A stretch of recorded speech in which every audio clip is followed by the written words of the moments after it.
Welcome to Sweet Life Beat Life. We hope this video helps. In this video, I will explain how to cook Asian noodles. First, always check the package directions. These provide vital guidance for your specific noodle type. Gather all your accompanying ingredients, like sliced vegetables and prepared sauces, before you begin to cook. This ensures a smooth, stress-free process once the noodles hit the heat. Make sure your pot is large enough and filled with ample water to allow the noodles to move freely and cook evenly. The most common method is boiling. Use a strong, rolling boil for most fresh or dried wheat and egg noodles.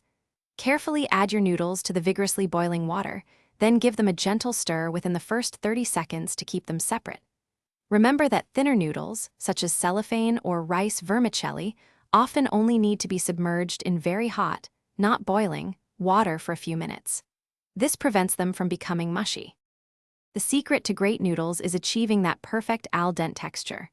Always taste a strand to check for doneness. It should be tender through and through, but still offer a pleasant bite. Avoid overcooking at all costs, as mushy noodles lose their appeal and structural integrity. For certain styles, like ramen or soba, a swift rinse in cold water after cooking is beneficial. This halts the cooking and removes surface starch, preventing stickiness and ensuring distinct strands. Once cooked, drain your noodles swiftly, shaking off any excess water without rinsing if your recipe doesn't call for it. Immediately toss them with your pre-made sauce. The warmth of the noodles helps the sauce coat beautifully and evenly. Garnish with fresh ingredients like cilantro, green onions, or a sprinkle of toasted sesame seeds for added depth and visual appeal. Serve your perfectly cooked Asian noodles right away to experience their optimal flavor and texture. Thanks for watching.